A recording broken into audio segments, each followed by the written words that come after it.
vamos a comenzar. El día de hoy vamos a platicar más allá de la presentación del libro, que bueno, es un tema que bueno, les agradezco mucho que se hayan tomado un tiempo para estar con nosotros, pero normalmente la plática la enfocamos, sí ya que conozcan ustedes el contenido del libro, pero normalmente hacemos una semblanza de todo lo que es el régimen de subcontratación, del cual me imagino ustedes están muy enterados. Es parte del interés de que estén ustedes aquí. Entonces vamos a platicar un poco del régimen de subcontratación, algunos de estos aspectos que hoy rigen al régimen de subcontratación y hacer énfasis sobre todo en cuál es la realidad actual de este esquema de subcontratación en el cual tenemos que estar nosotros muchos inmersos y trabajando en ello. La primera parte es, bueno, yo quisiera hacer este primer énfasis porque muchas veces la plática se enfoca en ese sentido. Memo, ¿lo atienden afuera, por favor? No, que si pueden atender afuera, es que no me distraen. Vamos a comenzar de la siguiente forma. Muchas veces cuando empezamos a hablar del tema, y de hecho en una de las obras que escribimos a principio de año así lo planteamos, todos conocemos al régimen como outsourcing, hablamos de él, los trabajadores lo refieren a él, y oyen outsourcing y comienzan a tener ciertos resquicios o ciertos temores dentro de su mente. Dicen, oye, me van a pasar un outsourcing, creo que esto va a empezar a ponerse mal, no me van a respetar los derechos a los cuales tengo que hacer frente. Y normalmente la palabra outsourcing, incluso para las autoridades fiscales, ha sido un concepto que ya tienen de cierta forma estigmatizado. Y resulta que si nosotros nos ponemos a revisar nuestra legislación, en la vigente por lo menos, nos encontramos con que dentro de nuestro sistema legal la palabra outsourcing no existe. No existe outsourcing, tampoco existe insourcing, no existe tercerización, no existe ningún otro concepto distinto que hoy se le ha dado distintas modalidades. Y entonces la gente dice, no, es que esto es outsourcing, esto es insourcing, esto es tercerización, esto es distinto, esto es servicio. Y lo único que tenemos contemplado y que existe realmente en términos de nuestra legislación es el régimen de subcontratación. Dice la ley, el trabajo en régimen de subcontratación, y ahí tendremos que ubicar todo esto. Incluso en la parte de la ley contra el lavado de dinero, cuando las autoridades fiscales, bueno, la Secretaría de Hacienda, en la figura de su órgano administrativo, que es la Unidad de Inteligencia Financiera, dijo el año pasado, el outsourcing es un sujeto obligado para efectos de presentar avisos en la ley antilavado. Dejó mucho que desear en la interpretación, vamos a platicar también de ello, porque, les repito, el concepto outsourcing no existe en ninguna disposición legal, existe subcontratación. Pero la subcontratación creo que tendríamos que entenderla primero en función de sus implicaciones y de sus alcances legales. ¿Dónde ubicamos al régimen de subcontratación? ¿Qué es una subcontratación? Creo que es el primer tema que tendríamos que analizar. Y normalmente partimos de ese planteamiento histórico incluso que se hace del concepto. ¿Cómo nace la subcontratación? Bueno, pues resulta que desde las épocas más antiguas de la humanidad, desde que la humanidad comenzó a hacer algún esquema de división del trabajo, ustedes se acuerdan incluso de la época de las cavernas, todo lo que alguna vez hemos visto en libros, revistas. Bueno, pues en la época de las cavernas resulta que a cada quien, igual que pasa hoy y seguirá pasando durante toda la vida, a cada persona se le atribuían ciertas funciones y ciertas actividades de acuerdo a las características personales que cada uno de nosotros tiene. Unos somos contadores, otros somos abogados, otros son ingenieros, arquitectos, otros que no tienen profesión, bueno, pues buscarán en función de sus habilidades hacer alguna actividad. Cada quien de acuerdo a sus características particulares. Igual pasaba en las cavernas, ¿no? Había unos que se iban a cazar, otros que se quedaban en la casa a organizar, otros que se dedicaban a la siembra, a la recolecta. Cada quien tenía actividades distintas. De ahí surge precisamente este concepto de la subcontratación.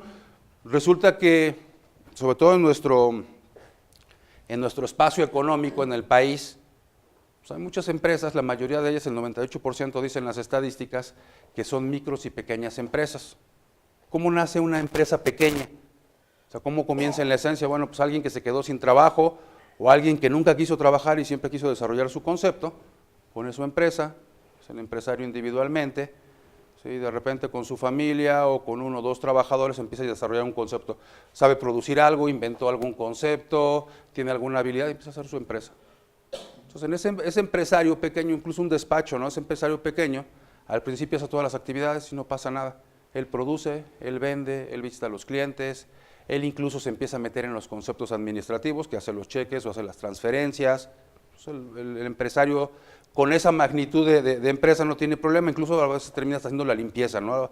Cuando pusimos nuestra primera empresa quizás sí empezamos haciendo hasta la limpieza, pero resulta que ese empresario empieza a crecer, o sea, ya no es un cheque ni dos o tres transferencias, ahora es una buena cantidad de conceptos administrativos. La empresa pequeña que tenía al principio pues ya creció, entonces ya tampoco la limpieza le va a dar tiempo. ¿Y qué hace el empresario que de verdad se da cuenta o se capacita respecto de conceptos administrativos? Bueno, simple y sencillamente lo que hace es voltear y decir, oye, hay cosas que en mi empresa son prioritarias y hay cosas que no tendría que estar haciendo yo.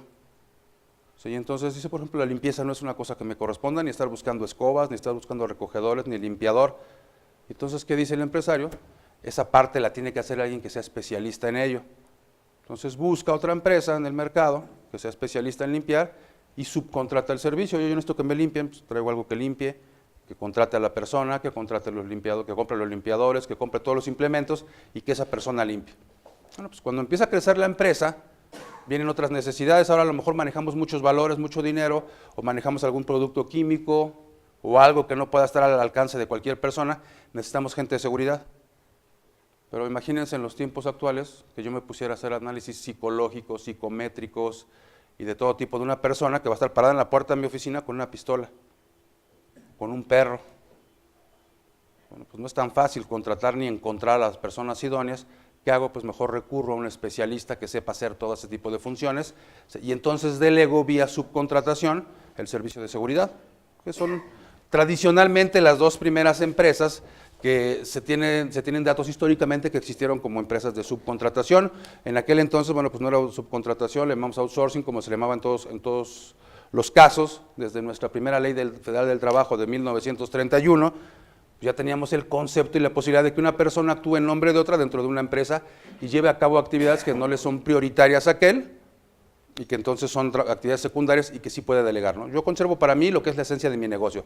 Eso no se lo puedo dejar a nadie porque me robarían la idea del negocio. En una tercera instancia, después de la limpieza, después de la seguridad, pues, ¿quiénes fueron los siguientes de trabajos especializados que empezamos a delegar? O sea, pues, lo que ocurrió fue que a los que empezamos a delegar fue a los contadores. Háganme la contabilidad, es un trabajo especializado, presentar declaraciones, hoy estar presentando información vía medios electrónicos, que los comprobantes fiscales, eso que le haga un contador o un despacho de contadores, y entonces delegamos fuera de la empresa esa función de la contabilidad. Pero cuando llega el contador, dice el contador, o sea, bueno, pues a mí me delegaste la parte de la contabilidad, la parte de los impuestos, pero yo también te puedo hacer la nómina, yo puedo calcularte la nómina, hacer los recibos de los trabajadores, empezar a adoptar ciertas características de un área que pareciera de recursos humanos, pero entonces el contador en alianza con un abogado, o el contador medio abogado, que todos los contadores somos medio abogados del principio, ¿no? Conocemos leyes fiscales, mercantiles, civiles, laborales, ¿no? Hay espacios que les hemos ido robando a los abogados. Es el contador, oye, pues estudiando la ley, analizando cómo es el concepto, pues me doy cuenta que a tus trabajadores me los podría traer yo, asumir por lo menos aparentemente las responsabilidades que tú tienes como patrón. Sí, yo administro la nómina, pero también administro el personal y me lo llevo. Bueno, pues estudiando un poco la ley, dijo aquel primer estratega, pues me encuentro con que estos trabajadores que están en el ámbito de la Ley Federal del Trabajo se parecen a otros que están en el ámbito de la legislación mercantil, que son las cooperativas. Sí, entonces, ¿qué te parece si esos trabajadores que me llevé ahora los adopto yo, pero no bajo el concepto de trabajador, sino bajo el concepto de cooperativista? Pues ahí los disfrazamos un poco, les damos un poco la vuelta. ¿Sí? Entonces el que parecía trabajador, ahora es un cooperativista, vas a pagar menos seguridad social, mucho menos, no vas a pagar Infonavit, no hay impuesto local sobre nóminas, no tienes cargas laborales, yo asumo todo eso. ¿Sí? Entonces se desvirtuó la figura del trabajador, sin que necesariamente se desvirtuara en la operación real. Y entonces el concepto empezó a tener otro carisma, ¿no? Entonces, de repente empezaron a decir, oye, ¿y qué tal si en lugar de cooperativa lo metemos a una sociedad en nombre colectivo, o a una sociedad en responsabilidad limitada, o a una sociedad universal de Yucatán, o lo metemos bajo cualquier otra figura? El chiste es que ya no aparezca como trabajador, que no se paguen las contribuciones que ordinariamente se pagan, o le pagamos parte y parte. Y empezaron a cambiar la modalidad y empezaron a hacer un nuevo tipo de esquemas y evidentemente al trabajador se le violaban derechos y también evidentemente se dejaban de cubrir cargas sociales, seguridad social, impuestos que normalmente le llegaban a Hacienda. Sí, pues, todo esto la competencia que se ha dado, ¿no? O sea, ya en esa generación de ideas y de estrategias que desvirtúan el concepto real de lo que es un trabajador, ya se ha dado en pagar al trabajador hasta vía sindicatos, ¿no? O sea, dice el sindicato, yo no llevo contabilidad, págame a mí como sindicato y yo le doy el dinero al trabajador. ¿Y cómo se lo vas a dar? Tú no te preocupes de eso, el dinero le va a llegar al trabajador. Bueno, pues esto es un tema que hace pensar en simulación, es un tema que hace pensar en violación de derechos de los trabajadores, pero también en que al fisco le dejen de llegar muchas de las contribuciones que estaba acostumbrado a percibir. Entonces el fisco en conjunto, autoridades fiscales, el SAT, Seguro Social, Infonavit, la Secretaría del Trabajo, las finanzas locales, empiezan a actuar en conjunto hasta que llega un momento en que dicen, oye, ¿sabes qué? El outsourcing es un concepto que no puede existir porque normalmente cuando hablamos de outsourcing hablamos de violar derechos laborales, hablamos de abusar del trabajador y además hablamos de que me dejan de pagar a mí contribuciones que me tendrían que pagar. Se ha usado incluso, dice la autoridad, para la venta de facturas, como un concepto ya genérico, el que hace outsourcing dice vende facturas. Sí, y resulta que en la ley dice, existe un régimen que se llama de subcontratación y es ajeno a todos esos otros conceptos que en el mercado se manejan. Sí, está muy perseguido, vamos a ver hoy algunas de las estrategias que tienen las autoridades fiscales para fiscalizar este tipo de conceptos, pero lo que tendríamos que entender en primera instancia es que no es lo mismo la subcontratación, el trabajo en régimen de subcontratación que el outsourcing, y menos como lo ha tildado o como lo ha clasificado las autoridades fiscales. Entonces vamos a hablar hoy de lo que es realmente subcontratación, que es el único concepto legal que ustedes se van a encontrar. O sea, ustedes oirán que son grupos de empresariales que tienen distintas empresas y que entonces todas las empresas lo controlan. Se llama subcontratación. Oye, pero es que es insourcing, como le quieras poner, se llama subcontratación del tema. ¿Okay? Otra cuestión, bueno, finalmente hoy también, además de presentar el libro, pues hacemos un intercambio de ideas, ¿no? A lo mejor lo que yo digo ya puse en un libro, pues ustedes no están de acuerdo, tienen una idea en contrario respecto a lo que yo estoy planteando, bueno, también eso se vale, ¿no? Hoy queremos hacer un intercambio de ideas, que ustedes expresen sus dudas, también eso sería en primera instancia importante para mí, que ustedes expresen sus dudas, sus puntos en contrario, quién sabe, quizá algo de lo que yo escribí para la segunda edición lo cambio, ¿no? Entonces, bueno, pues también eso puede ocurrir. Entonces vamos a hablar hoy de subcontratación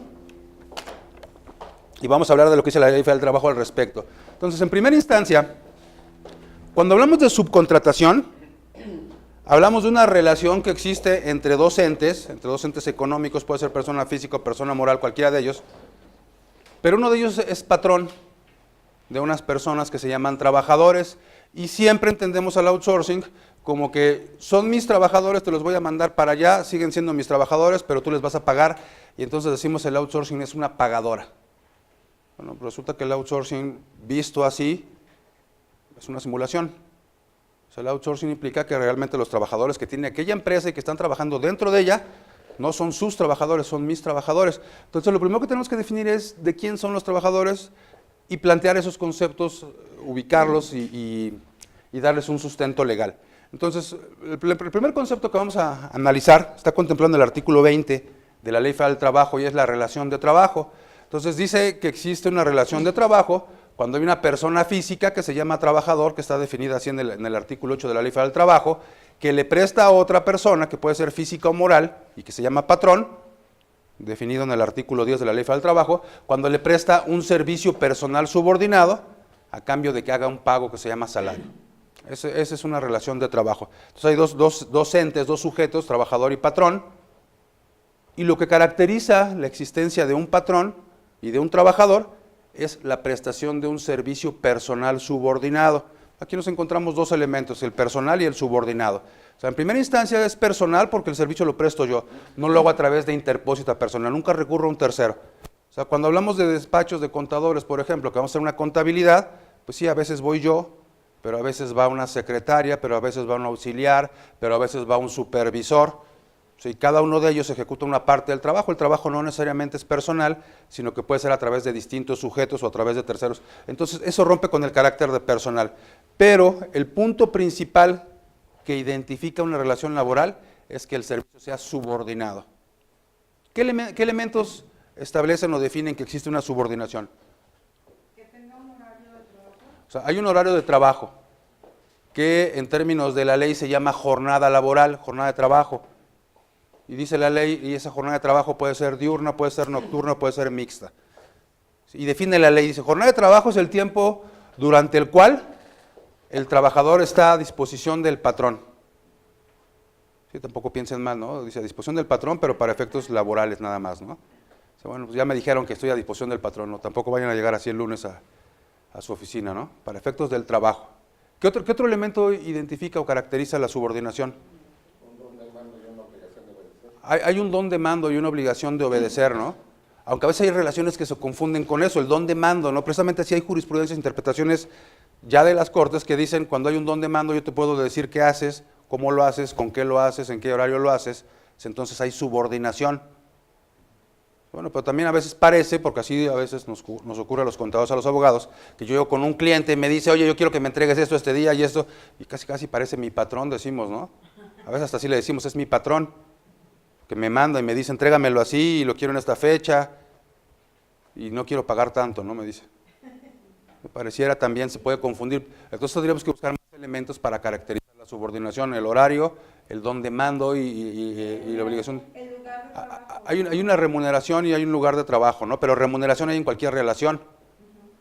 Aunque a veces parece que a los contadores que somos independientes no nos toman tanto en cuenta, ¿a quién es el primero que le pagan las empresas cuando tienen que hacer la distribución de sus gastos? ¿A quién es el primero que le pagan? Al contador, ¿no?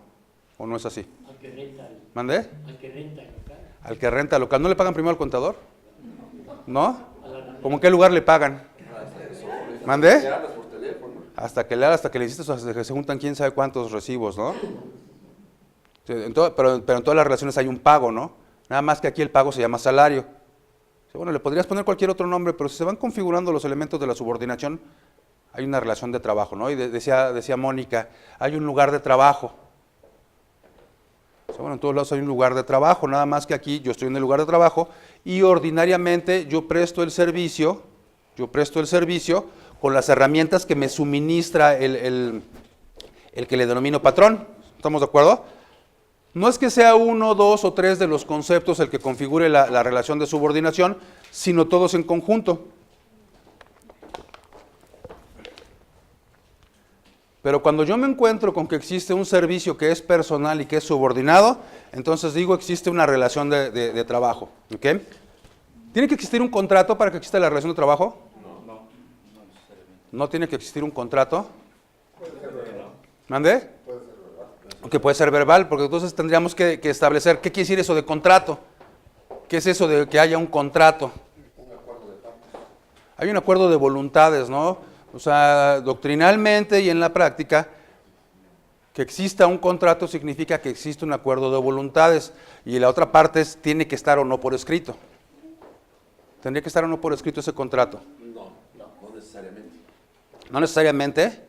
Lo que pasa es que dice el artículo 20 que la relación de trabajo es una cosa y el contrato es otra.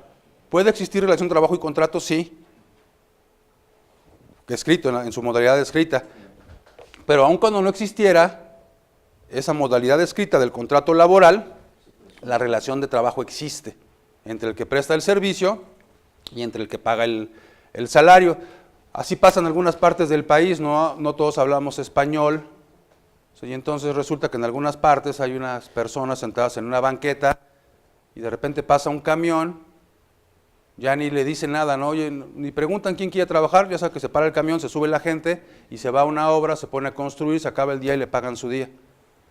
Oye, ¿hubo contrato? Sí, hubo un contrato porque hay un acuerdo de voluntades, pero no hay la formalidad de que sea por escrito. ¿Hay relación laboral? Sí hay relación laboral. Si ese mismo día el trabajador se cae en la obra, o se lastima, o se lesiona, o se muere, hay responsabilidad para el patrón. Oye, ¿ves que no tiene contrato por escrito? No, es que la modalidad escrita, dice el artículo 24, en todo caso, es una situación que le es imputable al patrón, pero que no le exime de ninguna responsabilidad de orden laboral, ¿no? Entonces, hay una relación laboral en ese sentido cuando hay un servicio que es personal y que es subordinado, decíamos, ¿no?